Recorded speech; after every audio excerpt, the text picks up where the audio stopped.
ஒரு பச்சை கிளிக்கு இன்று செம அதிர்ஷ்டம்.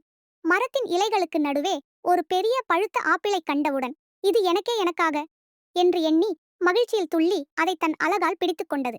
அந்த ருசியை தனியே அனுபவிக்க ஆசைப்பட்ட கிளி அதை சாப்பிட தயாரானது.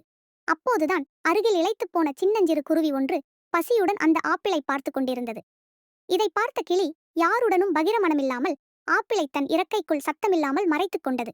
பகிர்வதற்கு யாருமில்லை என்ற ஏமாற்றத்துடன் அந்த குருவி சோகமாக திரும்பி பறக்கத் தொடங்கியது. கிளியின் மனதில் ஒரு போராட்டம் உண்டானது. இவ்வளவு பெரிய ஆப்பிள் எனக்கு மட்டும் தேவையா? இந்த சின்ன உயிர் பசியால் வாடிச் செல்வது நியாயமா என்று அதன் மனசாட்சி மெதுவாக கேட்டது. உடனே கிளி தன் சுயநல எண்ணத்தை உதறித் தள்ளியது. ஓடிப்போய் ஆப்பிளை இரண்டாக பிளந்து ஒரு பெரிய பாதியை அந்த குருவிக்கு அன்புடன் கொடுத்தது. இரு பறவைகளும் சேர்ந்து சந்தோஷமாக அந்த பழத்தை உண்டன. நீதி.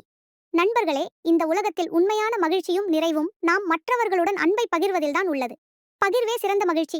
இந்த கதை உங்களுக்கு பிடித்திருந்தால் மறக்காமல் ஒரு லைக் கொடுத்து நம்ம சேனலை சப்ஸ்கிரைப் பண்ணிக்கோங்க.